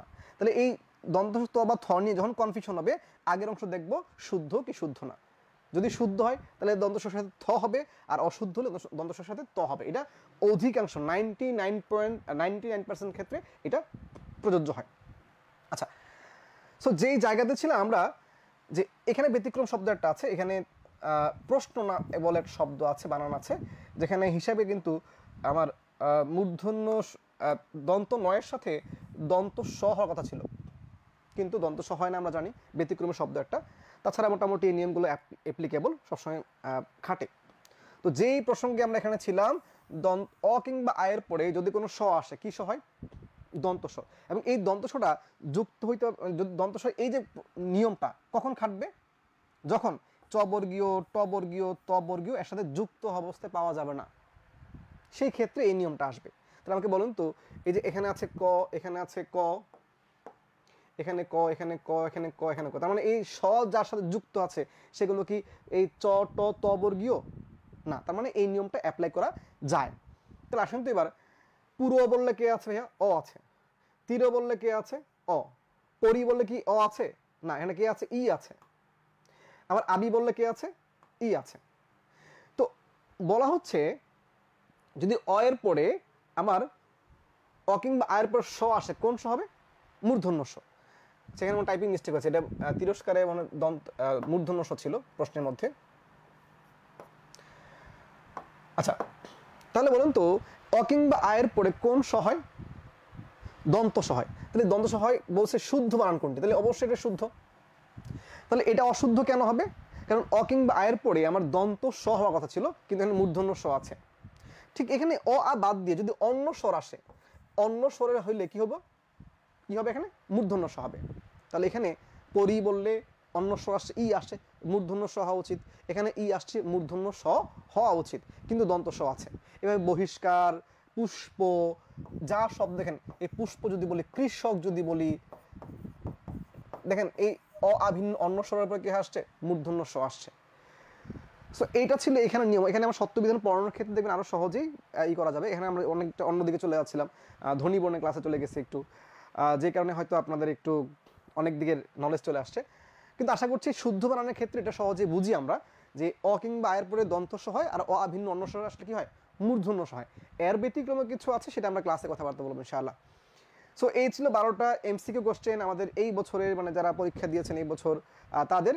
এবার সংশোধনী, এই ভুল সংশোধন বলে একটা পার্ট আছে আমাদের লিখিত অংশে, বাংলায় আমরা যেটা শুদ্ধিকরণ বলি। এই শুদ্ধি অশুদ্ধির এই অংশটুকু থেকে, মিষ্টির হাড়িতে পিপিলিকার শাড়ি দেখে তিনি অবাক হলেন, মানে এখানে বানানটা ছিল পিপিলিকা না, এই বানানটা এখানে ভুল করে দেয়া আছে। এবং এখানে বলা আছে, দেখেন নিচের বাক্যগুলোর বানান ও ব্যাকরণগত ত্রুটি সংশোধন করো, বাক্যে কোনো শব্দ সংযোজন কিংবা বিয়োজন করা যাবে না। যাবে না।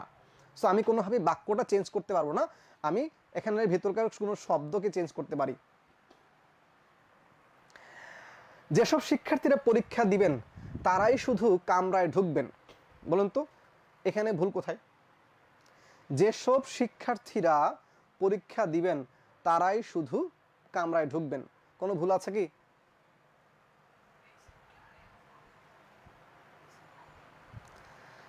আছে কি কোনো ভুল আছে?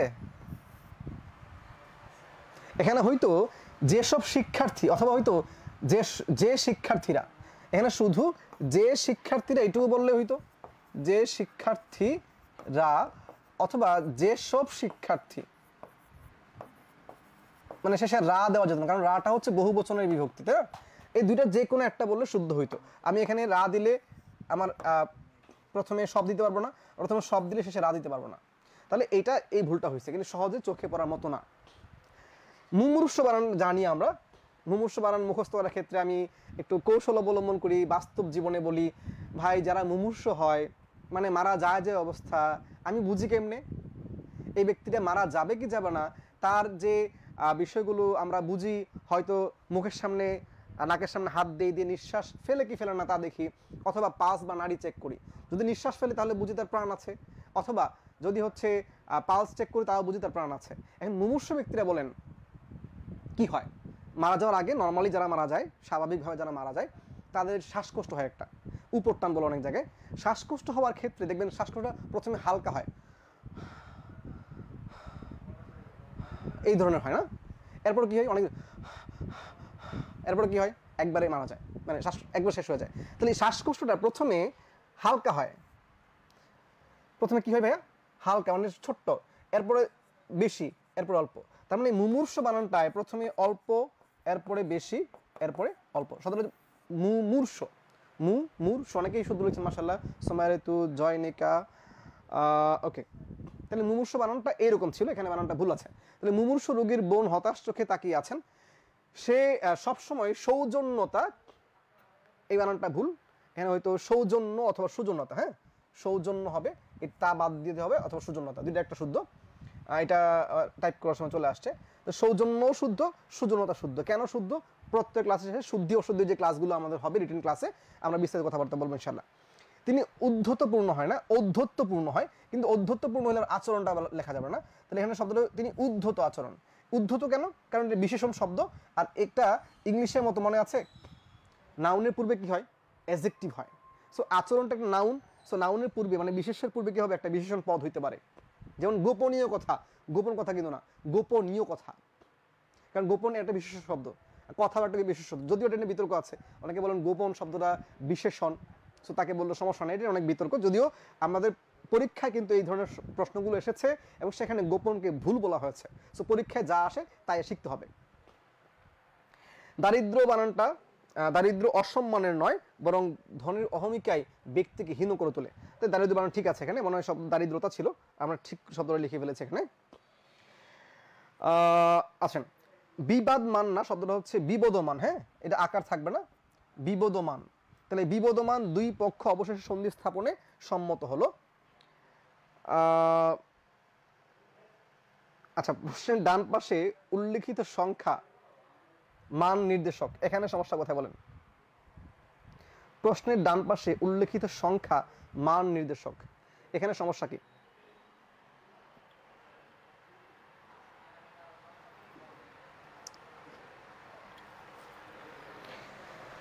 এখানে কি সমস্যা আছে?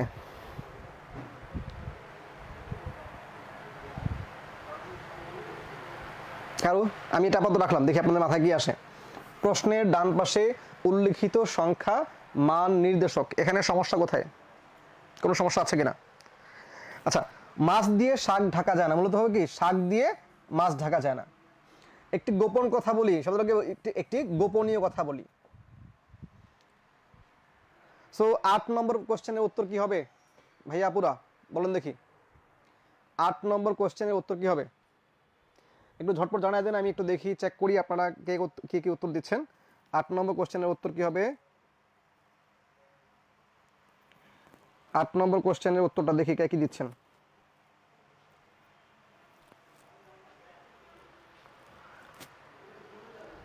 এখানে প্রশ্নের ডান পাশে উল্লেখিত সংখ্যা মান নির্দেশক, এখানে সংখ্যা মান নির্দেশক এখানে কি হইতে পারে?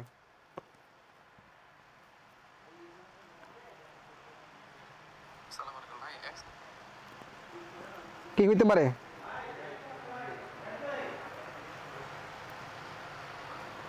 এনিওয়ান?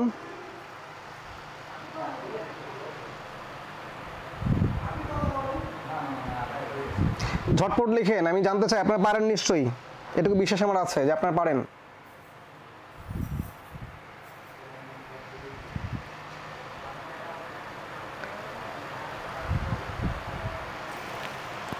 কি হবে সেটা আপনাদের জন্য রেখে দিই, একটু পরে বলি এটা। হ্যাঁ, দেখি কি উত্তর আসে আপনার কাছ থেকে। আপনার উত্তরগুলো সব আসতেছে না, আসতেছে না সবার।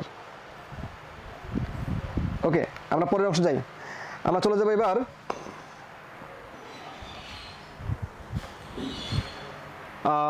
গত বছর, মানে এই বছর আগের বছরের কোশ্চেনটা। পূরণবাচক শব্দ, পূরণবাচক বুঝুন তো?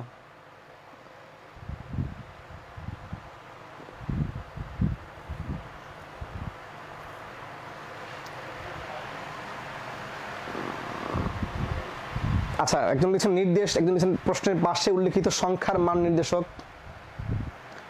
আচ্ছা, প্রশ্ন কি ছিল মনে আছে? ডান পাশে উল্লেখিত সংখ্যার, মানে প্রশ্নের ডান পাশে উল্লেখিত সংখ্যা মান নির্দেশক, এর সাথে কিন্তু এখনো হয় নাই দেখেন। আচ্ছা, এটা আমরা উত্তর এটা নিয়ে আসি, আমরা শেষের দিকে দেখবো। পূরণবাচক শব্দ কোনটি? পূরণবাচক মানে বুঝুন কিনা, ইংলিশে কি বলে এটাকে? ইংলিশের নাম্বার দুই ধরনের, একটা হচ্ছে আপনার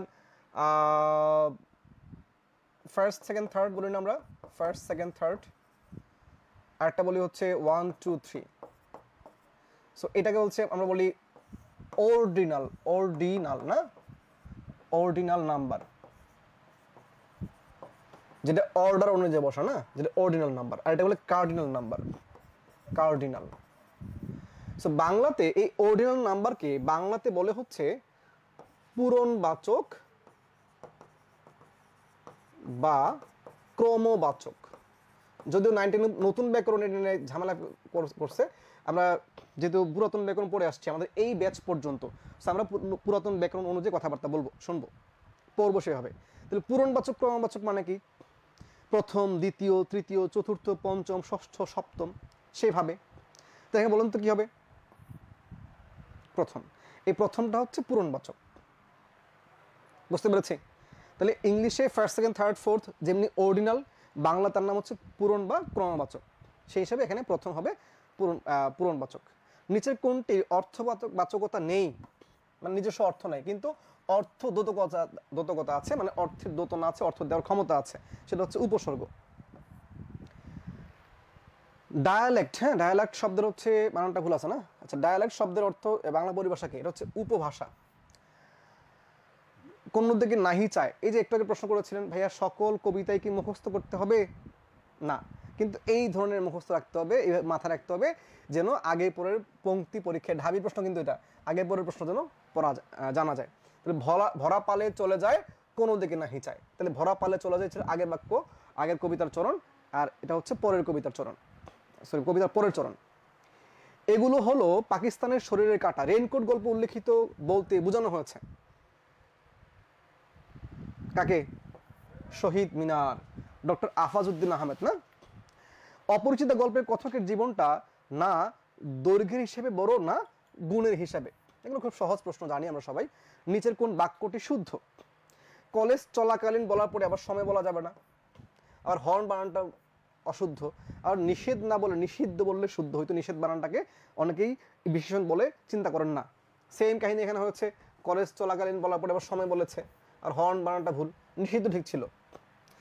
আবার বলছে কলেজ চলাকালীন হর্ন বাজানো নিষেধ, নিষেধ না বলে কি হইতো? নিষিদ্ধ হইতো।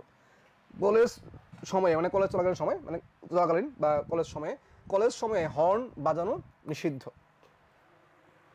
তাহলে এটা কিন্তু শুদ্ধ হয়ে গেল। সময়ে বলা হচ্ছে, হর্ন বানানটা দন্তন্য দিয়ে, এখানে মূর্ধন্য ন কেন হইল না? কারণ বিদেশি শব্দ কখনোই মূর্ধন্য ন হয় না। 8 নম্বর কোশ্চেন ছিল, নিচে কোন বানানটি শুদ্ধ? নয়, শুদ্ধ নয়। এই যে পিছনের অংশটা, এই টেলটাকে মাথায় রাখতে হবে, লেজটা খেয়াল করতে হবে। তাহলে এই যে শুদ্ধ হচ্ছে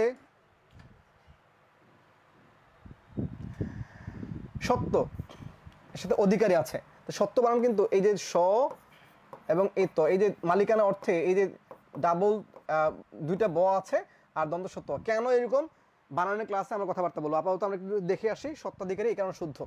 স্বায়ত্ত শাসন, স যোগ আয়ত্ত শাসন, হ্যাঁ, স যোগ আয়ত্ত, আয়ত্ত বানানটা এরকম, আর স আছে এখানে, তাহলে স আর অ আর অমিল আ হয়, তো স্বায়ত্ত শাসন এটাও শুদ্ধ। সংস্রব এটাও শুদ্ধ। কিন্তু স্নেহাস্পদ, এই যে আ আছে, এরপর দন্ত স হওয়ার কথা ছিল, একটু আগে পরে আসছি আমরা, কিন্তু দন্ত স কি আছে? নাই, এই কারণে শুদ্ধ নয় বলা হচ্ছে। উত্তর হচ্ছে কি ডি। আচ্ছা, পগার পার, বুঝতে পারছেন না? পগার পার, কে পগার পার হয়েছে? পাঁচই আমরা না বলি, পগার পার হয়ে গেছে অনেকে, না পলায়ন করেছে। 10, পা দিয়ে পান করে যে, পা দিয়ে পান করে যে কি? পাদপ। এবং এইটা কিন্তু, এই পাদপ শব্দ হচ্ছে বৃক্ষ এর সমার্থক শব্দ। বৃক্ষ এর সমার্থক শব্দ। বৃক্ষ সে কি করে? শিকড় দিয়ে পান করে না, এই কারণ হচ্ছে পা দিয়ে পান করে যে পাদপ। কোনটি অপপ্রয়োগের দৃষ্টান্ত? মানে শুদ্ধ প্রয়োগ না, অপপ্রয়োগ। এই শুদ্ধি অশুদ্ধি লিখিত পরীক্ষা আসে, আবার এমসিকিউতেও আসে। সো এই যে কৃচ্ছটা শুদ্ধ, ভারসাম্যতা শুদ্ধ না, কিন্তু ভারসাম্য শুদ্ধ, অথবা এখানে ভারসাম্য দিলেও শুদ্ধ, অথবা ভর সমতা দিলেও শুদ্ধ। কেন? এটাও আমরা শুদ্ধ ক্লাসে আমরা দেখবো ইনশাল্লাহ। সমৃদ্ধিশালী শুদ্ধ, কিন্তু এটা যদি সমৃদ্ধশালী হইতো, সমৃদ্ধশালী হলে কিন্তু ভুল হইতো। আবার সম্পদশালী হলে ঠিক আছে। যে কে পগার পার হয়েছে আপনারা লিখছেন, সমস্যা নাই, আমি বলতে চাই নাই, আপনারা বলে দিচ্ছেন। ওকে, রাকিবুল হাসান পাপন বলছেন। আচ্ছা, সখ্য, সখ্য শুদ্ধ। ওকে, 8-এর 11 হচ্ছে উত্তর খ, অপপ্রয়োগ। 12, ঋজু শব্দের বিপরীত শব্দ হচ্ছে বঙ্কিম। ঋজু মানে সোজা, বঙ্কিম মানে বাঁকা। এবার নিচের বাক্যগুলোর বানান ও ব্যাকরণগত ত্রুটি সংশোধন করে লিখতে বলা হচ্ছে। বাক্যে কোনো সংযোজন বিয়োজন করা যাবে না। এখানে সবগুলো শুদ্ধ লেখা আছে, আমরা অশুদ্ধগুলো দিয়ে নিই। এই ধরনের ভুলগুলো হইতে পারে, এখানে এই বানানটা ভুল ছিল না, এটা ভুল ছিল মনে হয়, আমরা ঠিক করে দিয়েছি। এইটাও ঠিক করে দিয়েছি, এখানে ভুল ছিল, এখানে ভুল ছিল, এখানেও ভুল ছিল। সো এই বানান ভুলটার সাথে কিন্তু শুদ্ধি অশুদ্ধি বিষয়টা সম্পৃক্ত। সো এইভাবে আমরা যদি শুদ্ধি অশুদ্ধিগুলো শিখে আসি, দেখেন আমরা কিন্তু একটা জায়গাতে খুব ভালো করে দেখছি, যারা সি ইউনিটে আছি অবশ্যই অবশ্যই শুদ্ধি অশুদ্ধি বানান এইটা খুব ভালো করে পড়তে হবে লিখিত এবং এমসিকিউর জন্য। সো আমরা গুচ্ছের এই বছরের প্রশ্নগুলো দেখে আমরা আজকে ক্লাসটা শেষ করে দিব, এবং ক্লাসের এই প্রশ্নের ধারণাগুলো কী পড়া উচিত, কোত্থেকে পড়া উচিত, সেগুলো আমরা বুঝে নিব। এবং ক্লাস শেষে আমরা পিডিএফটা দিয়ে দিব, 3টা পিডিএফ দিয়ে দিব, সেগুলো আপনাদের প্রস্তুতিতে সহায়ক হবে ইনশাআল্লাহ। ক হচ্ছে উদ্ভট উটের পিঠে চলছে স্বদেশ। বানানগুলো ভুল হচ্ছে, বারবার টাইপ করার সময় আজকে এই ভুলগুলো হয়ে গেছে। সো কে লিখেছে? শামসুর রহমান লিখেছে না? রাশিয়ার ছিল জেনারেল উইন্টার, আমাদের জেনারেল মনসুন। এখানে জেনারেল মনসুন বলতে কি বোঝানো হয়েছে? এটা হচ্ছে কি আবহাওয়া বিশেষ প্রতিকূল পরিস্থিতি, এটা আমরা জানি। সেটা হচ্ছে সেই দ্বিতীয় বিশ্বযুদ্ধের কাহিনী বলা ছিল, এর সাথে বাংলাদেশের মুক্তিযুদ্ধের সময় আমাদের যে বর্ষাকাল ছিল, সেই বর্ষাকালে যে জোত, এই ধরনের অনেকগুলো কথাবার্তা বলা ছিল। মানুষ ধর্মই সবচেয়ে বড় ধর্ম, উক্তিটি কোন রচনার? আমার পথ রচনার উক্তি এটি, আমরা জানি। আকাশ এত মেঘলা যে ওনাকে একলা, কি ধরনের বাক্য? তাহলে আকাশ এত মেঘলা যে ওনাকে একলা। এখানে বলুন তো এটাকে কি বোঝায়? ইচ্ছা, অনুজ্ঞা, নীতি না কার্যকারণাত্মক? কার্যকারণাত্মক হচ্ছে একটা কাজের জন্য অন্য কাজের যদি কারণ থাকে, মানে বাক্যের একটা অংশ যদি আরেকটা অংশের কারণ হয়, তাহলে কার্যকারণাত্মক। নেতিবাচক তো এখানে যেও না কো, আপনি বুঝতে পারছেন না করেছে, কিন্তু আসলে কি এটা না বোধক? না বোধক হয় যদি শব্দের শেষে নেতিবাচক ওয়ার্ড না, নাই, নেই, নয়, নো এই ধরনের শব্দগুলো পাওয়া যায়। কিন্তু এখানে আদেশ, নিষেধ, অনুরোধ, প্রার্থনা এই ধরনের শব্দগুলো হইলে তাকে বলা হচ্ছে কি? অনুজ্ঞা। আদেশ, নিষেধ, অনুরোধ, প্রার্থনা, অভিসম্পাত এগুলো হইলে কি বলা হয় তাকে? অনুজ্ঞাবাচক বাক্য, অনুজ্ঞাসূচক বাক্য। মাতৃভাষা আন্দোলনে পৃথিবীতে এই প্রথম বাঙালিরা রক্ত দিল, কার উক্তি? আবুল ফজল না? নিচের কোন শব্দটি শুদ্ধ? পূর্বাহ্ন শুদ্ধ। অদ্ভুত, ভূতুরে, ভূতি তিনটাতে রস্যকার হয়, এখানে দীর্ঘকার দেওয়া আছে। তাহলে উদ্ভূত, আচ্ছা এখানে দেখেন আমাদের টাইপ করতে কোথাও ভুল হয়েছে, যিনি টাইপ করেছেন এই জায়গাটা একটু ভুল করেছেন। অভ্যুদয়ের বানানটা, উদ্ভূত বানানটা একটু ভুল করেছেন এখানে টাইপ করার ক্ষেত্রে। আমরা বুঝে নিব এই ধরনের শুদ্ধি অশুদ্ধিগুলো আসে। 7 নম্বরে উচ্ছৃঙ্খল, এখানে একটা বলে নিই, এইখানে একটু ঝামেলা আছে যদি ঠিক মতো না বুঝি। আমাদের এই গুচ্ছের এই প্রশ্নটা সহ আরেকটা প্রশ্ন ছিল। এই জায়গাতে যে ঝামেলাটা হচ্ছে, আমাদের বাংলা একাডেমির যে উচ্চারণ অভিধান আছে, এই উচ্চারণ অভিধানের এক ধরনের তথ্য, আর এই প্রশ্নটা এসেছে বাংলা একাডেমির আধুনিক বাংলা অভিধানের তথ্য থেকে। সো আধুনিক বাংলা অভিধানে বলা হচ্ছে ওটার উচ্চারণ অনুসার দেখিয়েছে, কিন্তু উচ্চারণ অভিধান সহ ব্যবহারিক বাংলা অভিধান আরও যে অভিধানগুলো আছে সেখানে বলা হচ্ছে অনুসারের নিজস্ব উচ্চারণই নাই, এইটা উচ্চারণ হয় উ এর মতো। তাহলে উচ্চারণের নিয়মগুলোতে তাই বলা আছে, উচ্চারণ অভিধানে তাই বলা আছে, বলা হচ্ছে অনুসারের নিজস্ব উচ্চারণ নাই, উচ্চারণ কার মতো? ও এর মতো। কিন্তু আমাদের এখানে অনুসার, এই ও আর উচ্চারণ এখানে ওকে দেওয়া আছে নাই, দেওয়া আছে অনুসার হিসেবে। সেক্ষেত্রে অপশন দেখে আমাকে সিদ্ধান্ত নেওয়া লাগবে যেখানে এটা একটু ঝামেলা হয়েছে, উল্টা হয়ে গেছে হিসাবে। তো উত্তরটা হবে কি? উচ্ছৃঙ্খল। এখন প্রশ্ন হচ্ছে ভাইয়া এটার সাথে তো বুঝলাম এটা খণ্ড তো আসছে, এই কারণে ভুল, এইটা ভুল কেন, বা এটা ভুল কেন? আমরা থামছি না, হঠাৎ করে যেখানেই থামবো সেখানে কিন্তু হর্ষন্ত দেওয়া লাগবে। আমি যদি বলি ধরেন এই ধরনের শব্দ একটা, পাল দে দে পাল তোলে দে মাঝি হেলা করিস না, গান আছে না এরকম? তাহলে এই যে পাল বলার পরে উচ্চারণ করার সময় আমি থামছি না, আমি যেখানে থামবো সেখানে কি দেওয়া লাগবে? হর্ষন্ত দেওয়া লাগবে। তো উচ্ছৃঙ্খল, তাহলে উচ্চ বলে থামতে হর্ষন্ত দেওয়া লাগবে। এখানে হর্ষন্ত আছে, এখানে কি হর্ষন্ত আছে? না, তার মানে শুদ্ধ না এটা। এবং শৃঙ্খল, এখানে হর্ষন্ত আছে? নাই, তার ওইখানে আছে, তার মানে এটাও শুদ্ধ না। বুঝতে পেরেছেন? তার মানে এখানে কিন্তু জাস্ট হর্ষন্তের খেলা, এই খ এবং ঘয়ের মধ্যে হর্ষন্তের খেলা শুধু। তো যেখানে থামবো, ব্যঞ্জন ধ্বনিতে যেখানে থামবো সেখানে কি দিব? হর্ষন্ত দিব, হর্ষচিহ্ন দিব।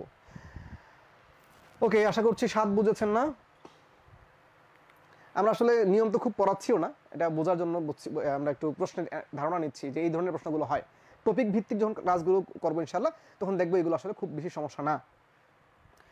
আচ্ছা ইও, এই যে ইও এটার উচ্চারণটা দেখেন, এটাও শুদ্ধ, এটাও শুদ্ধ। এটা হচ্ছে ব্যবহারিক বাংলা অভিধানে ছিল, এটা আধুনিক বাংলা অভিধানে আছে। তো প্রশ্ন হচ্ছে ভাইয়া কোনটা নিব? একটু আগে কি দেখছি আমরা যে এই গুচ্ছের প্রশ্নগুলো হচ্ছে আসলে কোত্থেকে? আধুনিক বাংলা অভিধানকে বেস করে করা হচ্ছে। সো এখানে ভুল থাকলেও উত্তর কিন্তু এইটাই। আমি সেটা ভুল বলছি না, বলছি যদি ভুল থাকে তবে। তাহলে ইও হচ্ছে এইটা, কিন্তু আমরা এখনো কিন্তু ইও উচ্চারণ, এই বর্ণের উচ্চারণের ক্ষেত্রে কিন্তু এটা লিখি। পুতুল নাচের ইতিকথা কার হবে? ইতি কথার পরের কথা, সেগুলো সাহিত্যের ইতিহাস আমরা জানি। এইগুলো হচ্ছে একটু আমরা মুখস্থ করে নিব, মানিক বন্দ্যোপাধ্যায়ের এগুলো কি ছিল। এরপরে হচ্ছে সিনটেক্স হচ্ছে বাক্যতত্ত্ব, এগুলো পরিভাষা, পারিভাষিক শব্দ। গন্ডুস শব্দের অর্থ হচ্ছে এক মুঠি, না এক মুঠো বা এক কোষ, হচ্ছে গন্ডুস।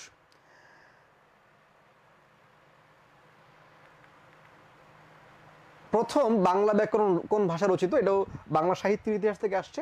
এটা আসলে ম্যানুয়াল দ্য আসুমসাওয়ার যে রচনাটুকু ছিল পর্তুগিজ ভাষায়, এই পর্তুগিজ ভাষায় রচনা ছিল প্রথম বাংলা ভাষার ব্যাকরণ। গালিচা শব্দটি ফার্সি ভাষার শব্দ, ফার্সি গালিচা। সাপের বিষ যে বাঙালির বিষ নয় তাহা আমিও বুঝিয়াছিলাম। এখানে বাঙালির বিষ বলতে ক্ষণস্থায়ী ক্রোধ, মানে বাঙালি একটু রাগলে এই রাগটা বেশিক্ষণ স্থায়ী হয় না, দীর্ঘস্থায়ী হয় না, এইটা বোঝানোর জন্যই আসলে বলা হচ্ছিল সাপের বিষ যে বাঙালির বিষ নয়। সাপ একবার দংশন করলে একবারে তার প্রাণ চলে যেতে পারে, কিন্তু বাঙালি একটু রাগ করলে, ফুঁসে উঠলে আবার একটু পরে সে একবারে নিশ্চুপ হয়ে যায়, সে একবারে নিস্তেজ হয়ে যায়। কিন্তু সাপের বিষ তো এরকম না, এটা বোঝানোর ক্ষেত্রে আসলে বলা ছিল সাপের বিষ যে বাঙালির বিষ নয়। খাঁচার ভিতর অচিন পাখি কেমনে আসা যায়, এটা হচ্ছে আমরা জানি আমাদের লালন শাহের একটা বিখ্যাত গানের একটা চরণ। এখানে ভিতর অনুসর্গটি কি অর্থে ব্যবহৃত হয়েছে? খাঁচার ভিতর, এর কারণ জন্যে অপেক্ষায় নামা হচ্ছে। আচ্ছা, অনুসর্গ তো বুঝি না, এই অনুসর্গ কিন্তু ইংলিশে বলা হয় কি প্রেপোজিশন। সো আমরা দেখতে পাচ্ছি এখানে শুধু প্রেপোজিশন বা প্রিপোজিশন পড়লেই হচ্ছে না, অনুসর্গটা এটা কোনটা কি অর্থে আসছে তাও মাঝে মাঝে খেয়াল রাখতে হচ্ছে। এটা খুব সবসময় পড়তে পারবেন না, মাঝে মাঝে যেহেতু আসে। সো এই ভিতর, খাঁচার ভিতরে, এখানে কিন্তু কারণ না, জন্য না, অপেক্ষা নাকি মধ্যে। সো আমরা আজকের মতো এইটুকুই কথাবার্তা বলছিলাম। আমাদের পড়াশোনাটুকু কিভাবে করা উচিত, কেন করা উচিত, কোন কোন টপিকগুলো পড়া উচিত। যারা এইচএসসি পরীক্ষায় 24 ব্যাচের এইচএসসি পরীক্ষার্থী ছিলেন, এই বছর এডমিশন সিকার বাণিজ্য বিভাগের, আপনারা নিশ্চয়ই আজকের ক্লাসের শেষে একটা পূর্ণাঙ্গ ধারণা নিতে পারবেন যে আসলে বাংলার জন্য আমার কি কি পড়া উচিত, ঢাকা বিশ্ববিদ্যালয়, জাহাঙ্গীরনগর বিশ্ববিদ্যালয়, গুচ্ছ বিশ্ববিদ্যালয়গুলোতে কী কী ধরনের প্রশ্ন হয়, কোন কোন টপিক থেকে পড়াশোনা করা উচিত, আপনাদের কি কি প্রশ্নগুলো আছে, আপনাদের কি কি সাপোর্ট দরকার আমাদেরকে জানাবেন। আমাদের ফেসবুক গ্রুপ, ফেসবুক পেজে আপনারা জানাবেন যে আমরা আসলে কি কি সাপোর্ট দিতে পারি আপনাদেরকে, আপনারা আমাদের কাছ থেকে কি ধরনের সেবা প্রত্যাশা করেন। আপনাদের সকলকে অনেক অনেক দোয়া, ভালোবাসা, শুভকামনা, সালাম জানিয়ে শেষ করছি। আসসালামু আলাইকুম রহমতুল্লাহ।